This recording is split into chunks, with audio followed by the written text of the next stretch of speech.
आप देख रहे हैं लोकशाही एक्सप्रेस न्यूज, जनता की आवाज। आता पूर्णपणे पाणीदार होणार आहे, तुमचा दुष्काळ कायमचा संपणार आहे आणि या योजनेची सुरुवात आम्ही केलेली आहे।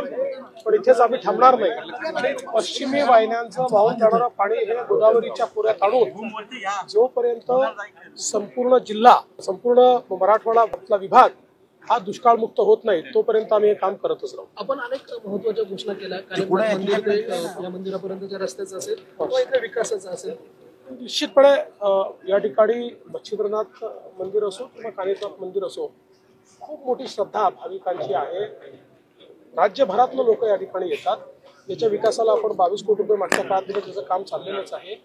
आता हा जो रस्ता दोन मंदिरांना जोडणार आहे हा जरा अरुंद आहे आणि इथे खूप मोठ्या जत्रा येतात, यात्रा होतात, दिवस महत्वाचे असतात, त्यामुळे लोकांना ट्रॅफिक जाम होतो, खूप अडचण सहन करायला लागतो। म्हणून त्याचं विस्तारीकरणाचा विषय मी या ठिकाणी मांडलेला आहे आणि त्यासोबत आम्ही हा प्रयत्न करू की इथे एक रोपवे जर तयार करता आले तर आम्ही गडकरी साहेबांना भेटू आणि गडकरी साहेबांच्या माध्यमातून रोपवे तयार करण्याचा प्रयत्न। या जिल्ह्याचं पालकत्व घेतलं त्यामुळे विकासाचं अपेक्षा जे आहे या भागात अधिक वाढलेलं आहे। माझ्याकडे महाराष्ट्राचंच पालकत्व आहे, पण मराठवाडा असेल, विदर्भ असेल किंवा उर्वरित महाराष्ट्रातला मागास भाग असेल, याच्याकडे विशेष लक्ष द्यायचं ही माझी कार्यपद्धती राहिलेली आहे आणि तोच प्रयत्न यावेळेस मी करतो। दिल्लीच्या निवडणुका झाल्यात, आज मतदानाची प्रक्रिया पडली, तुम्ही प्रचाराला तिकडे गेला होता। मला असं वाटतं, मला पूर्ण अपेक्षा आहे की तिथे भाजप निवडून येईल।